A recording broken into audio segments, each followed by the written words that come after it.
Well, we're gonna sit down, what we're going to add it. Yes, that's, you're going to have to say, I'm going to react to regional schedules.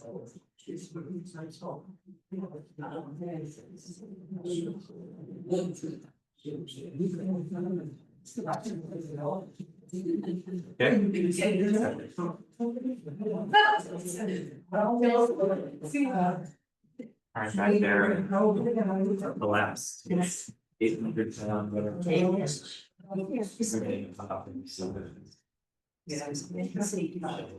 I mean, he's secret.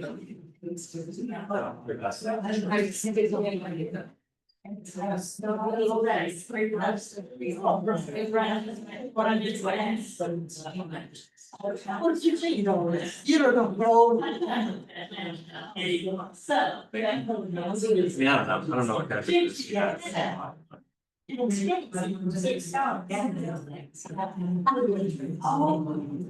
that's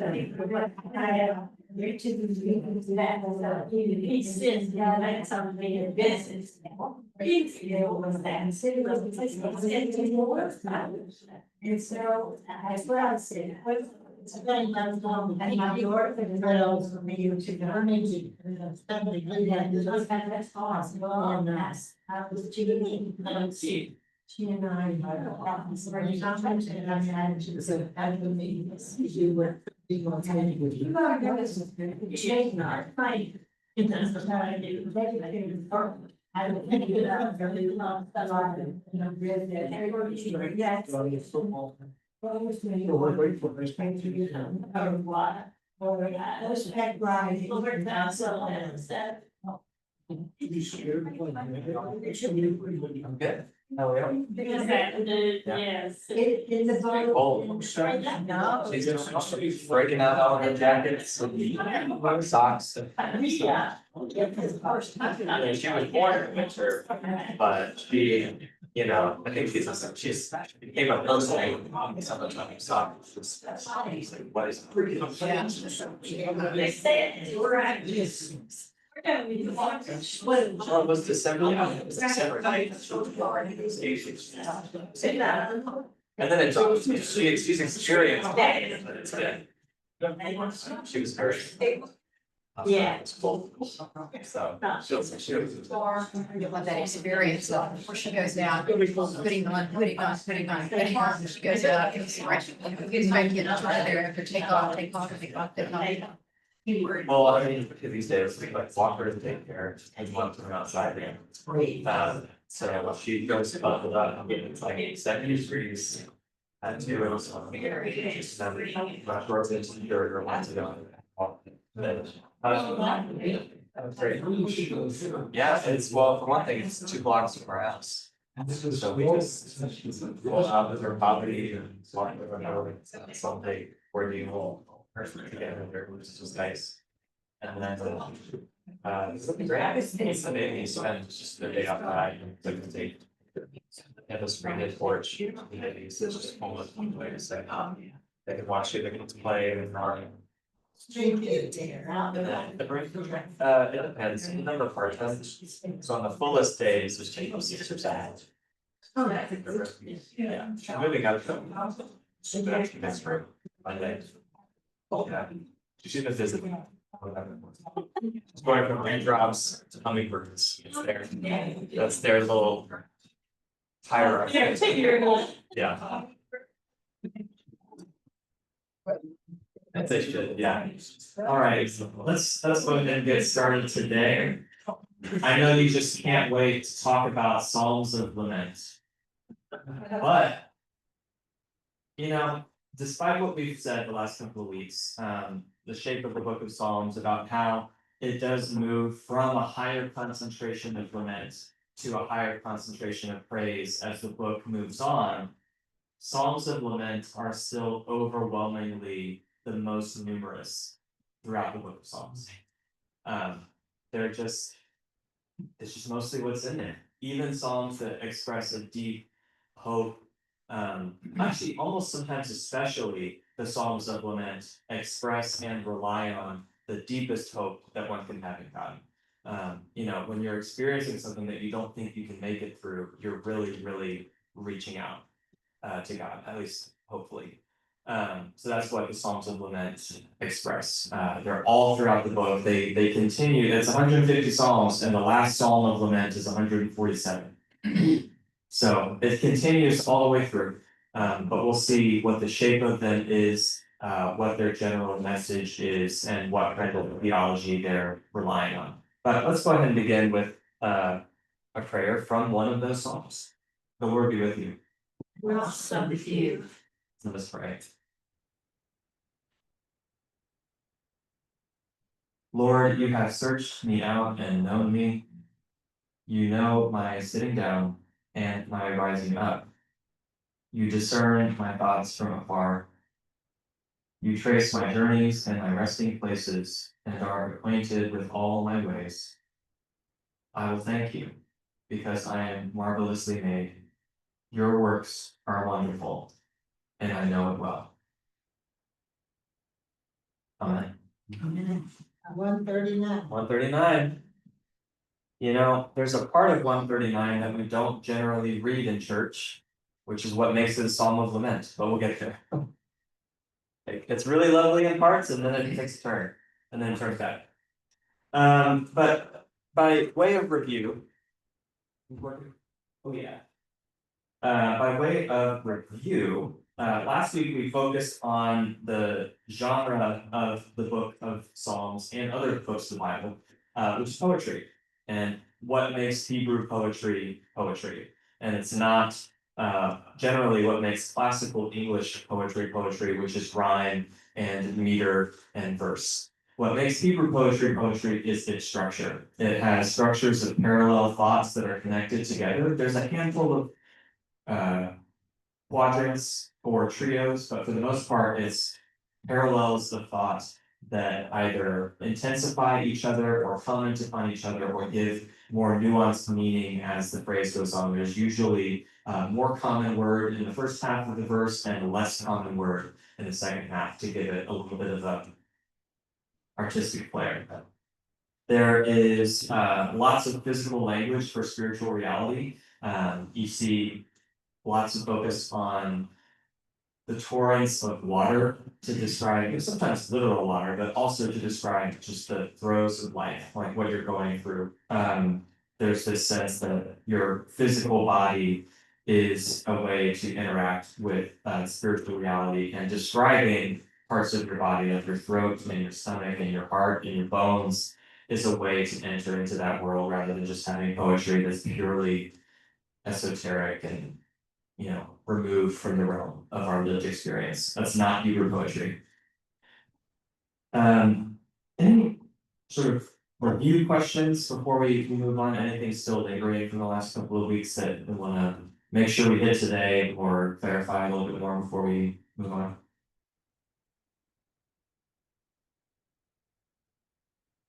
No? Okay. Well, before we move on, I want to do a little show and tell. I like to go to the Goodwill outlet.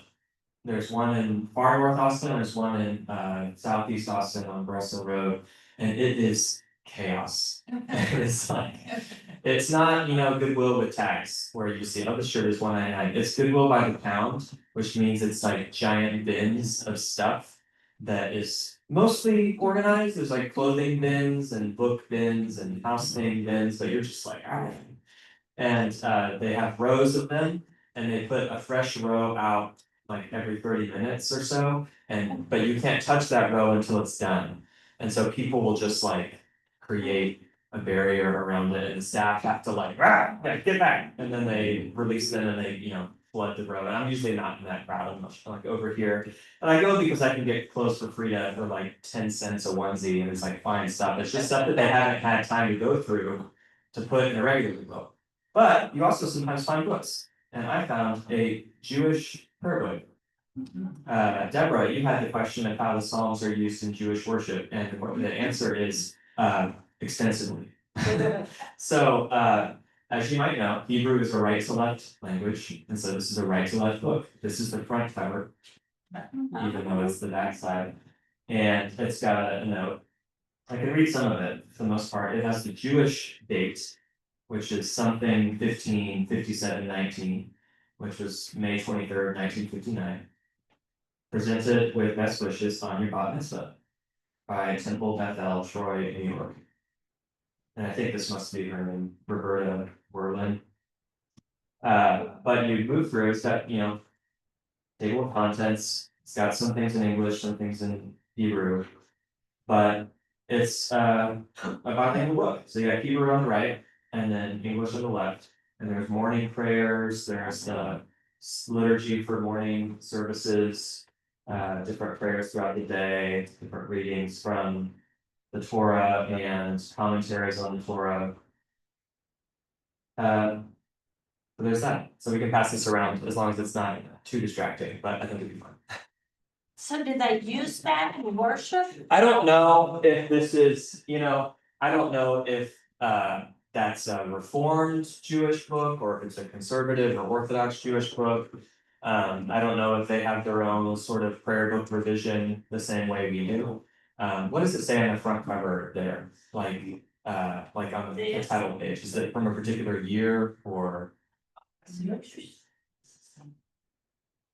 This says the Jewish book, I don't know that it is 5719-1958.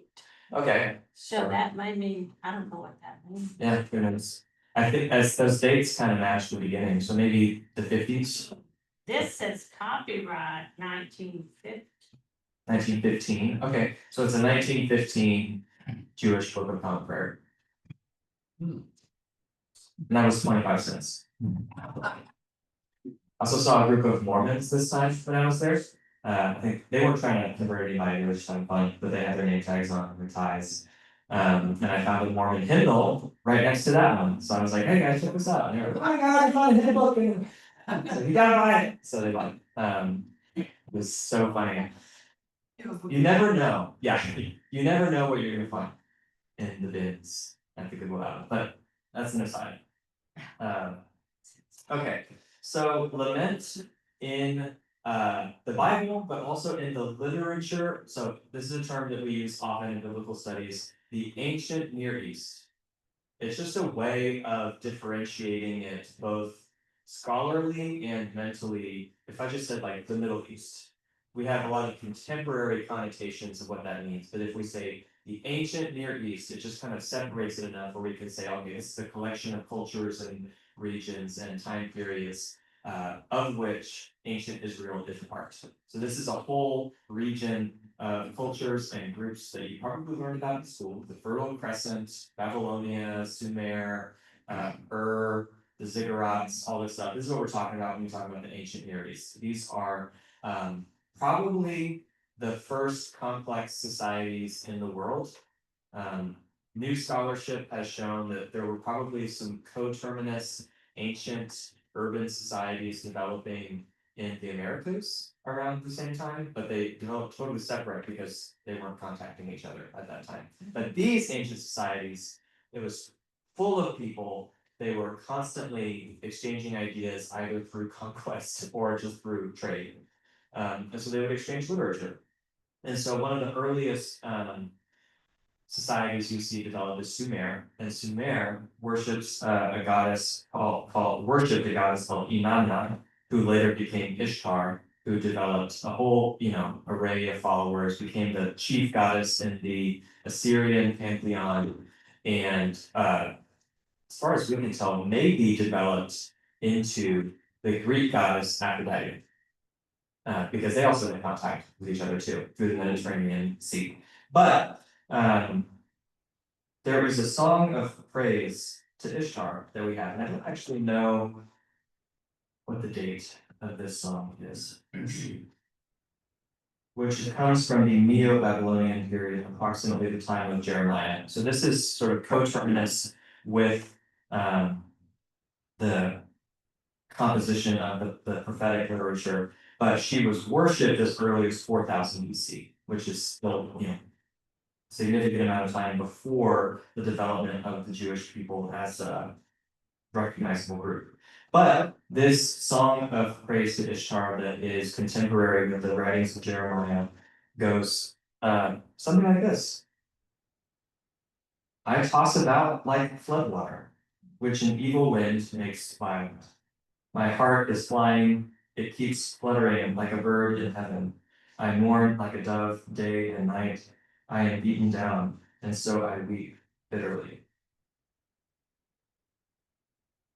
Other parts of the prayer go, faithfully look upon me and accept my supplication. How long, O my lady, wilt thou be angered so that thy face is turned away? How long, O my lady, wilt thou be infuriated so that thy spirit is enraged? Let my prayers and my supplications come to thee. Let thy great mercy be upon me. Let those who see me in the street magnify thy name. So it's a very similar content and structure and feel to some of the Psalms, to some of the biblical writings. So it's not clear who influenced who. But what is clear is that the biblical writers, when they were writing poetry, specifically poems of lament, they were employing a widely known genre of literature in order to say something new.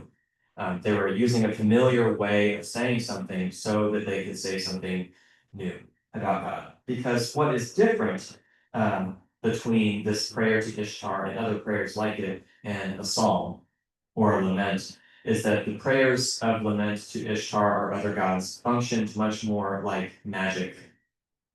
And the Psalms function much more like a prayer. So the prayers to Ishtar, these other laments, were often accompanied by ritual actions, maybe water or spices or burning, or some kind of ritual action that was thought to be, when combined with the prayer, efficacious to get what you wanted. It was kind of a recipe for getting the goddess or god to do what you wanted him to do. And while there are certainly, there's ritual elements to the public worship of Israel, of which the Psalms are a part, sometimes they would say Psalms in procession or during sacrifice. But what is not a part of Jewish worship, and therefore not a part of the Psalms, is the belief that just saying the Psalm makes God do something. It is always a plea. We do believe God can do something. There is always this sort of push and pull and negotiating and pleading to God. That's what the lament is. Lament is not just grief. It is a grief that motivates you to reach out to God the same way you would reach out to a local king. This was a very strong image in the ancient Near East, was that you go to God the same way you would go to a king. And a king's primary job in the ancient world was not to sit on a throne and make laws and, garner armies, even though that was part of their job. The primary job of the king in the ancient world, and therefore God, when he is talked about as a king in ancient literature, is to be a judge. That was the primary job of any ruler, was to sit there and have people come to you and say, I've got a problem with so-and-so, or this is happening, what are you gonna do about it? And that was the king's job. That's how people saw God when they talked about God as king. It wasn't this sort of unbridled power sitting on the throne that you're terrified of, even though that's an aspect of it. It was, this is someone who is wise, who is able to decide, who is able to discern the good in the midst of our conflicts and what we're going through. Does that make sense? Yeah, that's the reason Solomon. Yeah, Solomon. So you got these great stories of Solomon, arbitrating between people.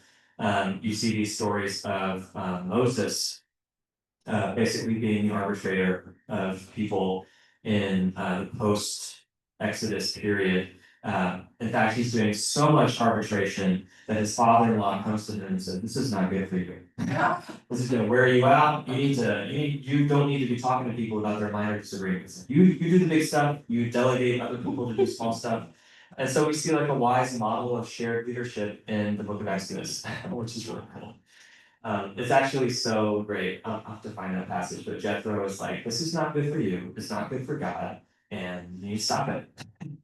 So he has this very wise and helpful father-in-law, which is, a great model. But yeah, that's what lament is. That's what going to your king is. It is not just grief. It is grief that is seeking an expression and seeking aid.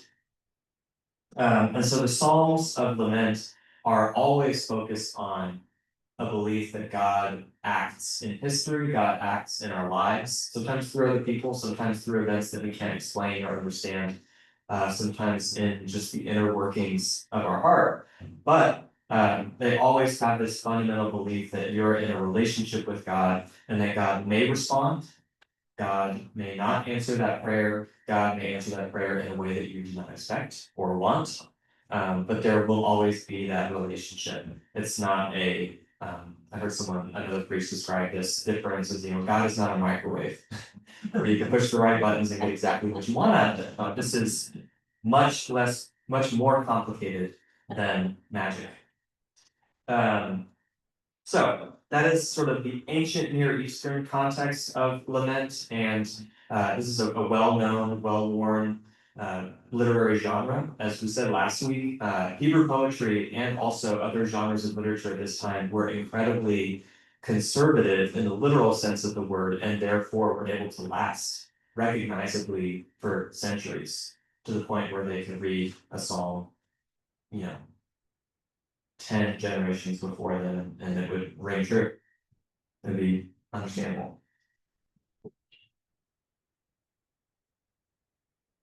This is Ishtar. I forgot to turn the page.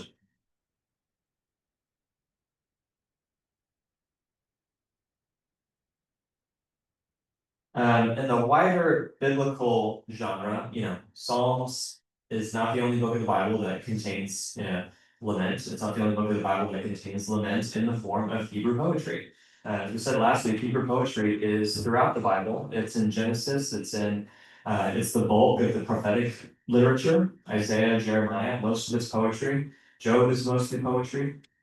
Jeremiah is focused, this prophetic poetry focused on the buildup and the aftermath of the exile in Babylon. So is Isaiah. They were contemporary. Job is a really interesting book of the Bible, and if you want to study it, let me know, because we can do a whole lot on Job. But essentially, Job is a book of esoteric poetry that seeks to answer the question, like, why do bad things happen to good people? And it's framed around an ancient folk tale. If you read the beginning of Job or the end of Job, it's in prose, and it's much more like, there once was a man named Job, and he lived in this place. And then it shifts to poetry that's much more complex. Job and his friends all speak in poetry to each other. And so it's likely that the writer of Job saw this ancient, folk tale and was like, let's do something with this. Let's actually talk about God and learn about God by splitting it open and inserting a whole lot of really beautiful writing into it. That's what I want to say. Oh, Job is also not about a Jewish person, which is interesting. If you read the very first line, there once was a man named Job in the land of Uz, not in the land of Judah. He's described as, and he's described in ways that do not fit a Jewish person. So that was another thing that was interesting to an ancient audience. Was like, okay, we can talk about these things as long as we're not talking about ourselves. Let's think about Job. So, and then we have, obviously, there are lamentations in the book of Lamentations. It's full of it. It's often called the Lamentations of Jeremiah. If we introduce it ritually in a Eucharistic setting, that's the title we use, the Lamentations of Jeremiah. But here's a section of the communal lamentation in chapter 5 of Jeremiah. But you, O Lord, reign forever. are several verses before this of just descriptions of how awful things are.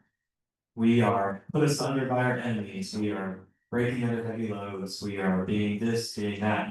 And then there's this turn in the poem that is common to most laments, which is, but you, O Lord, can do something. You, O Lord, reign forever, your throne endures to all generations. Why have you forgotten us completely?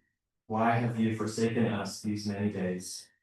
Restore us to yourself, O Lord, that we may be restored. Renew our days as of old, unless you have utterly rejected us and are angry with us beyond measure. Is there anything that stands out in that passage to you? Question. Yeah. This was written, lamentation. Lamentations. I think Lamentations was written after the exile, but I think it almost certainly contains fragments of things written during the exile. Okay. The same way Isaiah was probably finally composed and stewarded after the exile, but it definitely contains writings of the actual Isaiah who lived up until the exile and was probably carried away. Anything stand out in this text? It sounds like they're resigned to the fact that God has deserved. Yeah, maybe that's one way to read it. Unless we have utterly rejected us. This is a uniquely ancient mindset. There's not a whole lot of there is an acceptance of the fact that, like, yeah, maybe we just have completely blown it. Both in Jewish life, but also just in other ancient Near Eastern texts, there is a sense that, like, maybe this just isn't fixable. That becomes later, it becomes later turned into, maybe I'm not going to see the restoration of this. That's where Jeremiah ends up, is that Jeremiah becomes a book that does not pretend that all the people who went into exile are going to leave it.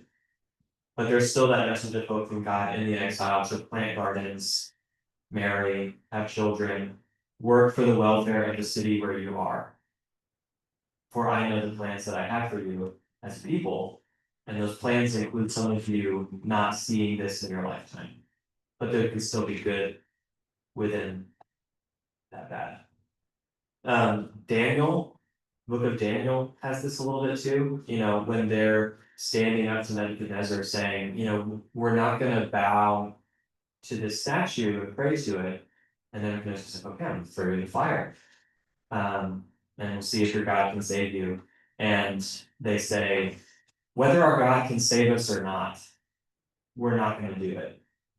So there's this like real acceptance of the fact that maybe God won't save us. Oh, God does save them. But there's this really powerful moment where they're just like, it doesn't matter if we become, the center of the story. Yeah. And I prayer in verse 7, our ancestors sinned, they are no more, and we bear their iniquities. Yeah. I took care of my 3-year-old yesterday, and it kind of sounds like Yeah. I appreciate that. They did it. We didn't do it. Yeah. That's right. Yeah. Yeah.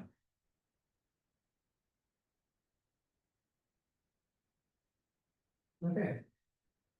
So in the Psalms, as we see the genre of lament in the Psalms, there are generally two kinds throughout the Psalms. There are communal laments, which kind of fit these other biblical moments. There is this lament in Lamentations. There is a lament of the people when they return from exile, and they lament just all that they've lost. Even though they're about to start building the temple, they take a moment to lament as a people. Even if the language of a psalm is individual, you can still imagine it being used in a communal way because the psalms were liturgical. People did pray them privately once they had, written them on their hearts and memorize them, but for the most part, people weren't literate, so they weren't sitting there with prayer books like we are, just sort of privately having their own prayer. They were in public, learning these words, praying these words together. So communal laments are kind of throughout the Psalms, and individual laments are throughout the Psalms. And we can tell what they are based on, the use of we or I. But sometimes that line is blurred. Sometimes there are communal laments that actually are written more like individuals, or vice versa. But there is a pretty strong line between them. So for the rest of our time today, we're gonna just do some close reads of some of these Psalms. So communal laments. If you have a prayer book, that'd be helpful, but if you don't have a prayer book, have whatever you have, because it's always good to have multiple translations in the room, and I especially want you to call out when your translation is significantly different than the prayer book, because that's just always fun to see how different translators make different choices and what each of them can teach us about the word. Like I mentioned last week, maybe, the Greek word for one of the Greek words for compassion is literally bowels. Like it's gut wrenching, but the word is bowels, and the King James version, on the spectrum of literal to dynamic, those are the two words that we are formal equivalency. Formal equivalency Bibles are literal translations. Dynamic equivalency Bibles are Bibles that try to translate the thought as best as you can without trying to stick so close to the exact words. King James is a formal equivalency, and so sometimes in the New Testament you'll see like I have the bowels of Christ in Paul's writings, which is the compassion of Christ, but like if you don't know that, that might be a really confusing choice to make. So when we see these different words, it's not that they're right or wrong, it's that the words are untranslatable in a perfect way.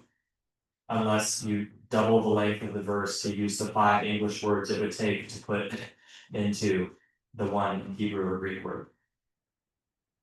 So the first communal lament we can look at is Psalm 83.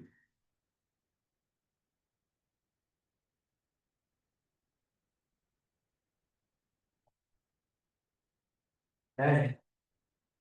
Right from the top. O God, do not be silent. Do not keep still, nor hold your peace, O God. For your enemies are in tumult, and those who hate you have lifted up their heads. That's an interesting choice of words.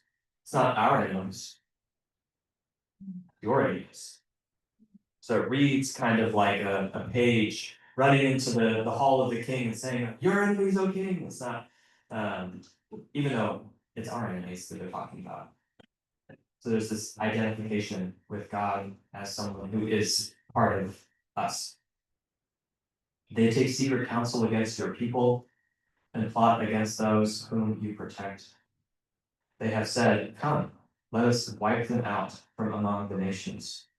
Let the name of Israel be remembered no more. One of the first contemporaneous references to the people of Israel that we have is a scroll of conquest.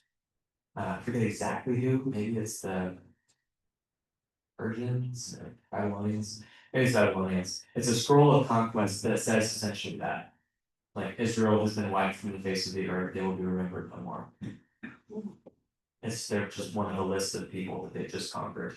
So I have a feeling this was written after that, as a kind of a dig at that scroll.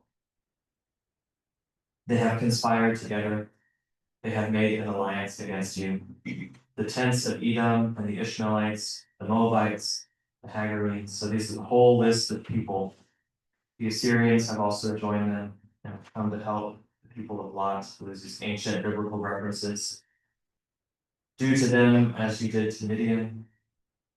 They were destroyed at Endor. They became like dung on the ground. Really powerful imagery. Make their leaders like these leaders. Make them stop. Verse 12.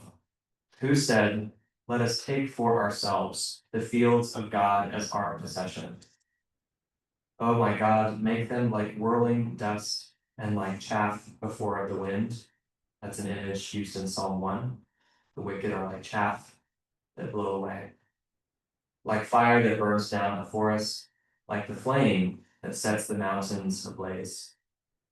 Drive them with your tempest and terrify them with your storm. Cover their faces with shame, O Lord, that they may seek your name. Let them be disgraced and terrified forever. Let them be put to confusion and perish. Let them know that you, whose name is Yahweh, are alone, the Most High, over all the earth. Most High is a very, very common title for deities in the ancient Near East. So again, they're using a familiar title to say something new. Yahweh is the Most High.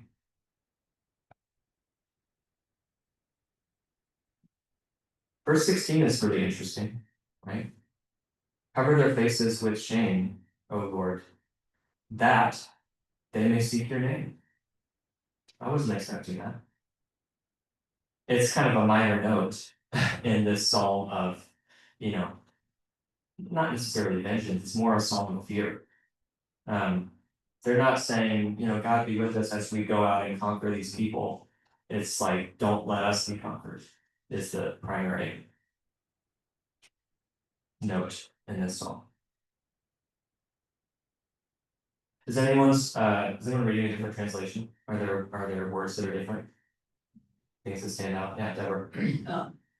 When you were reading, I guess it's around verse 13 about the refuse that blows away the wind, actually used the word tumbleweed. Tumbleweed. That's cool. Like that. Which translation is that? This is the NIV. Yeah, okay, that's cool. Yeah, I thought that's a strange use of that word. Tumbleweed. Because I don't think they have tumbleweeds in them.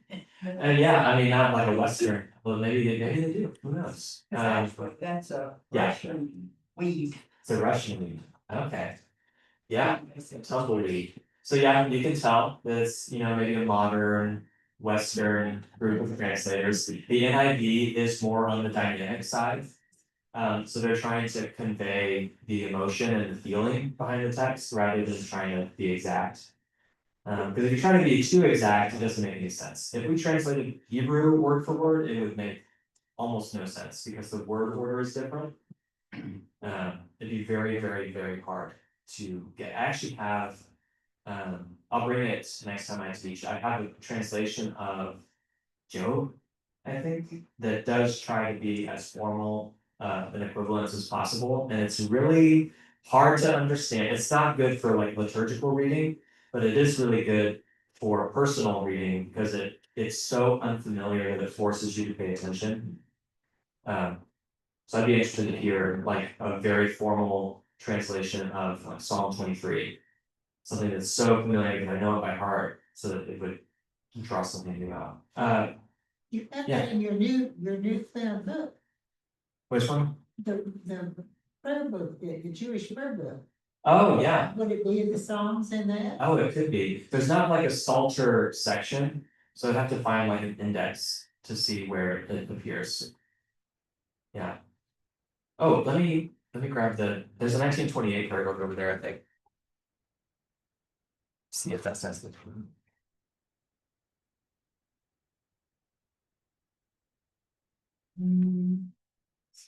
Oh, somebody grabbed it. That's nice. What we're doing right now is another really, really good, whether you're studying the Bible alone or with people, it's always fun to have multiple translations in the room. Because we don't speak Hebrew. We can't know it that intimately. So having multiple translations is just, you can only benefit from having different perspectives in the room. As long as those translations are sort of reputable, trustworthy translations. There are some sort of hidden agenda translations like what is it? New World Translation. I think that's the Jehovah's Witness translation of the Bible. It's interesting, but it is translated in a misleading way in some ways. Anything else? Is there anything else that stands out in this song that we want to spend some time looking at?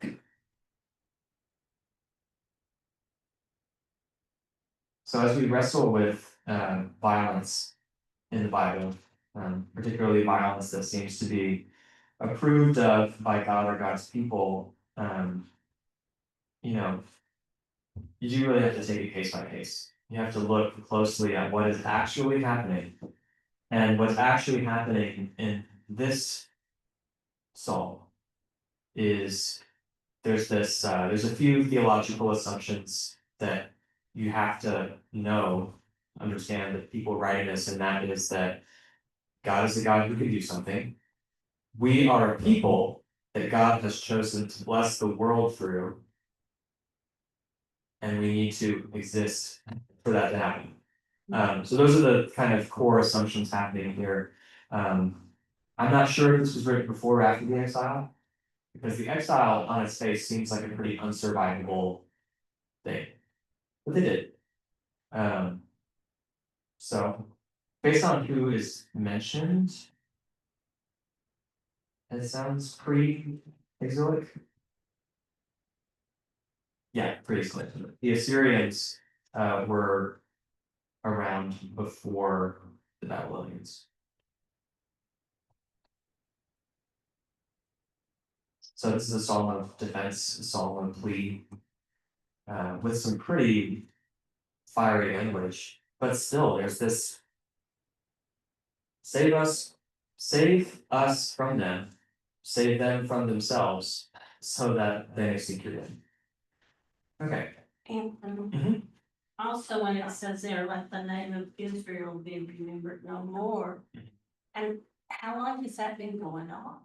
You know, when you look at today and all the troubles and Hamas and all, but people that want to get rid of Israel, still. Yeah, So well, is and it that the same?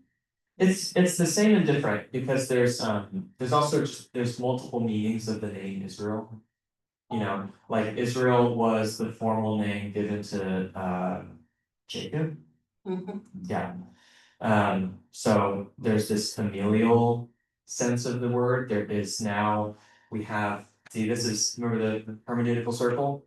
Got the world behind the text, world of the text, and world in front of the text. So there's some pretty major world in front of the text things for us in this sense, which is anything that's happened in between us and the Bible being written. So talking about Israel, less than 100 years ago, there was not a nation state by the name of Israel. So that's one thing. That's another pretty important factor that influences us talking about what the word Israel means. There is the people of Israel, which includes people who were part of the diaspora. Even in Paul's time, the people of Israel were living in Cyprus and Crete and Babylon still. People just stayed in Babylon the whole time. They were just like, no, I don't think we need to go back. God told us to work for the welfare of the city that we're in, and we're going to stay here. So there's just there's Babylonian codexes and vibrant biblical scholarship happening for thousands of years in Babylon. But then eventually, the welcome wears thin, as it did in Egypt, and the people turn on the nugget of God's people that are in that place. And that story continues over and over and over again until the Holocaust happens. It happens in 1490s Spain when the king and queen decided that Jews can no longer live in his kingdom. The people of God built really vibrant communities over and over and over again in Spain, in Babylon, in Egypt, like in Ethiopia. There's an Ethiopian visiting the temple in Philip's time in the New Testament. So there's just this wide diaspora of people. And so now we have to do the work of disentangling all those meanings of what Israel means, right? It would be akin to, this is a really bad, I don't know, it's not bad, it's just not perfect, but it would be akin to, you know, there being a country called the church somewhere, you know. Is that the church or are we the church? Even though we don't live in the church, you know, does that make sense? Yeah. Okay, Do. Maybe part of the reason is that they continue to hold their allegiance to God Mm. and no one else. certainly that was a Yeah. political reason for persecuting early Christians. Yes, yeah. It was not, you know, I don't think the empire really cared what you believed. The empire cared that you continued to participate in the Roman Empire. I mean, they cared that you continued to participate in the very public, social, religious landscape of offering sacrifice to idols and offering sacrifice to the emperor. Those are things that you just can't do if you're a Christian. And so it was really that piece that Or a Jew. that was upset, yeah, yeah. And Jewish people got, you know, they were actually respected in the Roman world for the most part, up until 70, when there was an uprising and Jerusalem got destroyed, but the Jewish people were seen as a venerable, respectable, ancient faith that actually some scholars say had just as much of a shot as becoming the state religion of Rome as Christianity did. Because it was, you know, it's pretty easy to grasp. Got one God, got these 5 books of commandments. Do it. It was a lot easier than having a whole pantheon of gods and like which one is which and what's going on here. It's yeah, it had a shot, but it didn't go that way. Okay, Psalm 126. Psalm 126 is probably the least lamenty of the Psalms of Lamentation. Because it is formally a lament. It is a request for God to act, even though it's not really full of grief in the same way as some other Psalms of lament are. And this one might be very familiar. It's only 7 verses. When the Lord restored the fortunes of Zion, then were we like those who dream. Then was our mouth filled with laughter, and our tongue with shouts of joy. Then they said among the nations, the Lord has done great things for them. The Lord has done great things for us, and we are glad indeed. Restore our fortunes, O Lord, like the watercourses of the Negev. Those who sowed with tears will reap with songs of joy. Those who go out weeping, carrying the seed, will come again with joy, shouldering their sheaves. I think that, I mean, it's hard to pick a favorite, but that's close for me. It is short, but it says a lot. And it is a very poetic song. Like if a poet wrote that today, but okay, that's really good. That's a really good poem. Because it uses, again, it's a classic Hebrew poem that uses parallels, it uses physical language, it has intensifying, clarifying movement through the poem, and it uses familiar words to open your mind to unfamiliar things, like directly connecting sowing with tears, as if it's like a seed that you sow on the ground, and that there's something you can reap from that seed, which is songs of joy. Those who go out weeping, carrying the seed, you know, it's like this big sack of grief, will come again with joy, shouldering their sheaves. There's this connection to the land, of the cycles, of having this agricultural, cultivating view of the spiritual life. This is as relevant today as it was 2,000 years ago. What stands out in this one, in the different translations, or just in this one? So in the NIV, the first line says, when the Lord brought back the captives Yeah. to Zion, that makes it a little bit clearer. Yeah, and that's what it means. Restored fortunes is in Hebrew it's ransom. When God ransomed us. Then were we like those who dream. Dreamers are, it's another word for prophet in ancient Israel. Prophets are dreamers, seers, visionaries. Then were we like those who have visions?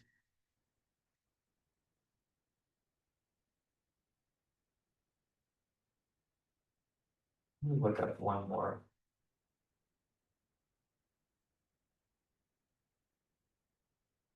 So,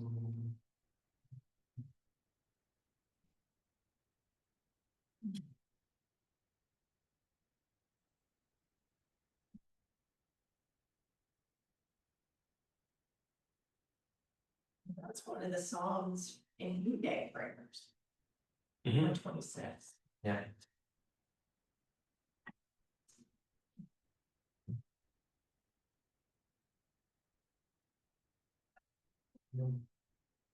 Let's see.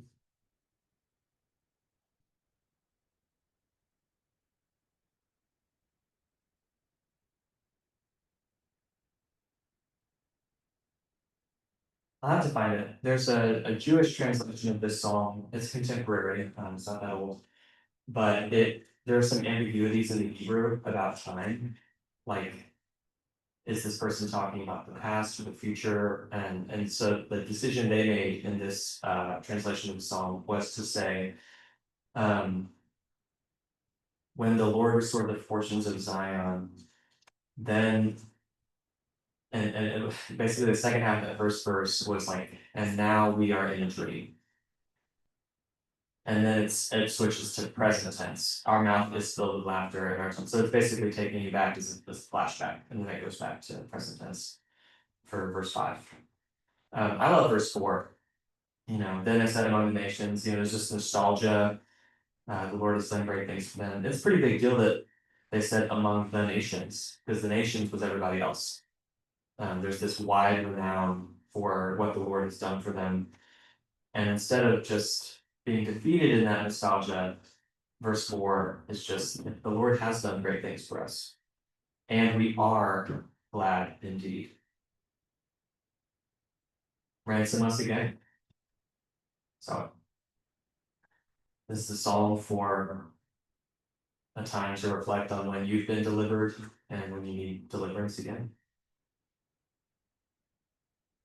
One of the study notes, in this translation, between verses 5 and 6, says this is a metaphorical portrayal of joy already known and experienced, and joy anticipated. Yeah. Right, because they like we said before, it's all these things coexist at the same time. There is sowing and marriage and joy in exile. In Jeremiah, there are things to enjoy and to celebrate at all times, even if we're experiencing something awful.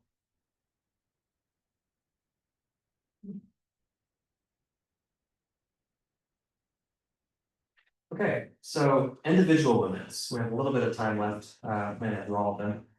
But there are about twice as many, maybe more, individual limits in the Psalms than communal. The I perspective is used just quite a bit. Very briefly, we'll look at Psalm 39. This is a long one, and spend some time on the other ones too. This is a it's a psalm of lament, in that it's asking God for guidance, but it's less deliver me from my enemies. It's more deliver me from myself.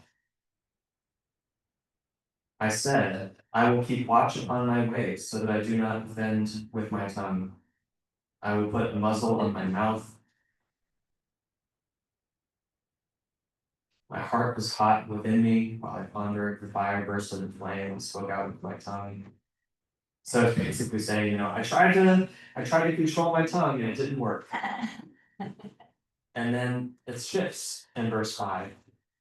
Lord, let me know my end and the number of my days, so that I may know how short my life is.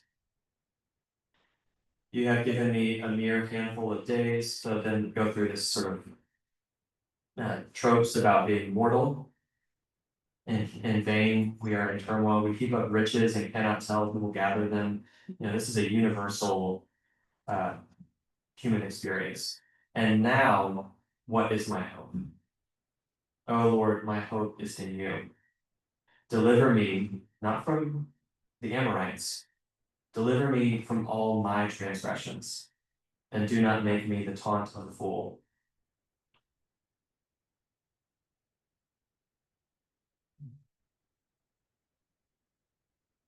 This verse 5 is a really powerful image of letting me know the end, the number of my days. Like somehow that is going to help me turn towards you more. Somehow that will help me not burst into flame when I talk. I listened to an interview recently with a Cistercian monk who's talking about Saint Bernard in his writings, but he compared entering monastic life, and I kind of heard in his reflections of entering the Christian life or entering the life of faith is like starting a marathon. Because it takes a long time. It's just it's a long thing that takes practice and patience. But as soon as you start it, the end is in sight. You know that the end of the marathon is going to come 26.2 miles later. So maybe you're not in much of a rush to get to the end of it, but entering monastic life and entering baptismal life is a way of like now you know, like death is right there, and so now you have a life to live towards God. Now you have a race to run, and entering something formally allows you to then focus on the present in a way that just having a vague, the end will come sometime when I don't know. Yeah. But let's focus on in the last couple minutes. Let's focus on. I'll briefly mention something about Psalm 88. You can read it at your own leisure. It's not a short one, but it's not a super long one. But it is, without a doubt, the most depressing one. It is the only psalm that just absolutely does not end with hope. It is a full it is a lament. It is a turning to God. Verse 14, but as for me, O Lord, I cry to you for help. In the morning, my prayer comes before you. Lord, why have you rejected me? Why have you hidden your face from me? And then it ends, your blazing anger has swept over me. Your terrors have destroyed me. They surround me all day long like a flood. They encompass me on every side.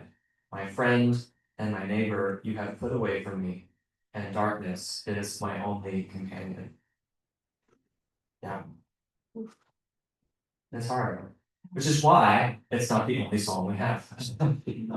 It's not, the whole book is not like that. But this is a psalm for when human beings just need to go there.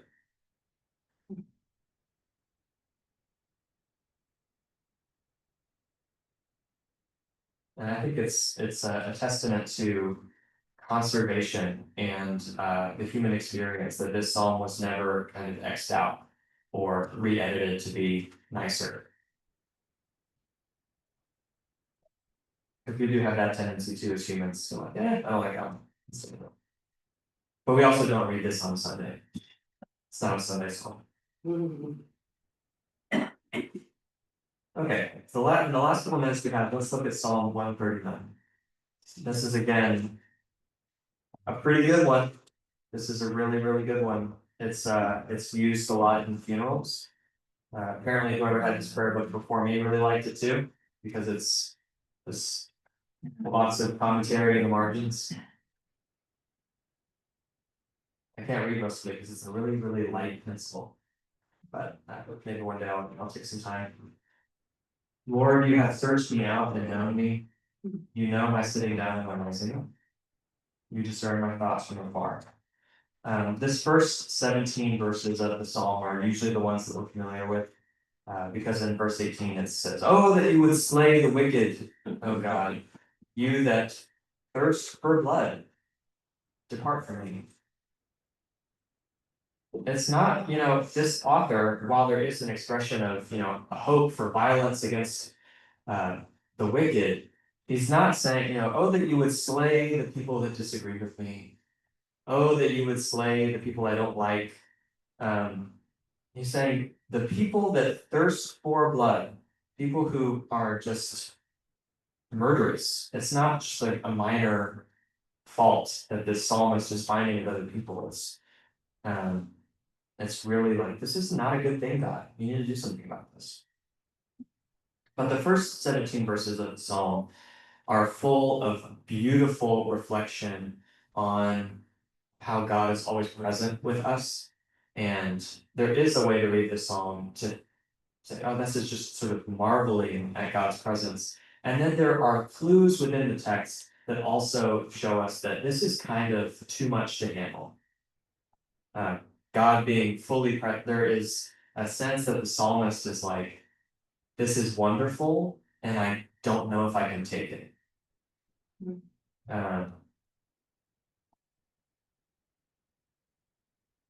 Verse 4, you press upon me behind and before, and lay your hands upon me. Laying God's hand on people was not a gentle thing.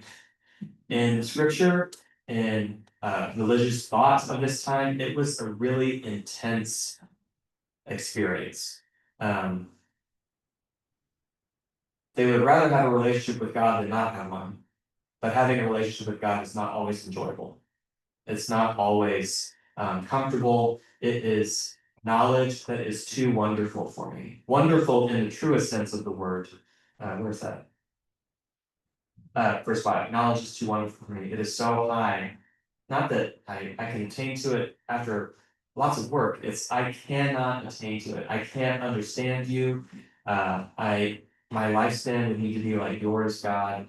It is not a sense of dread, but it is also not just this sort of lovely, flowery, rose-colored view of the life of God.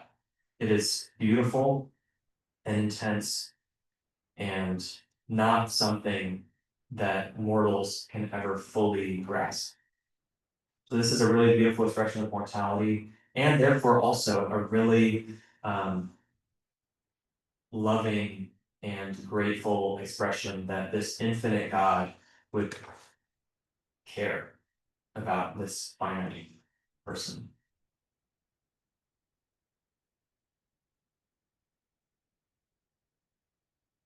Anything stand out in this psalm and other translations, or are there phrases that are different or interesting, especially in verses 1 through 17?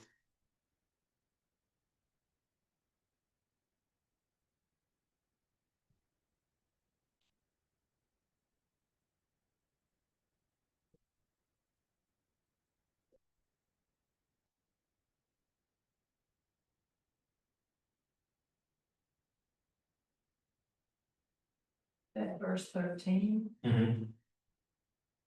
I saw uh, how the vision of the spine Mm. and the very forming of those embryos. And it looked like someone knitting. Hmm. That was just, and I thought when I saw that, I thought Yeah, of woven. that. Yeah. Yeah, the maybe secret and woven in the depths of the earth. Verse 15 is one of those verses where the last half of it, the Hebrew, is really ambiguous. We don't really know when as yet there was none of them means in Hebrew.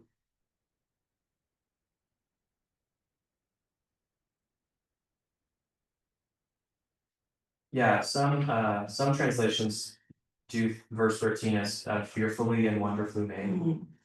That's an attempt to get at this Hebrew word because it really does mean fear.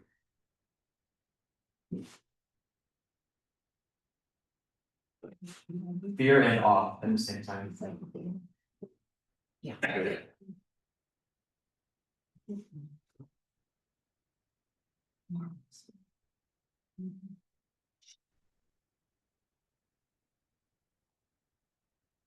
Okay.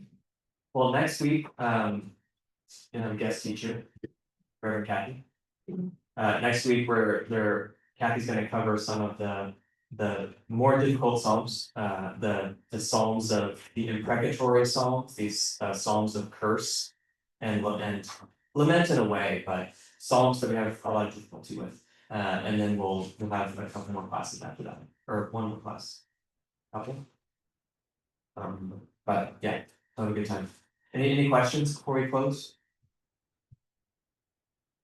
Well, thank y'all. Thank you. Yeah, yeah, so.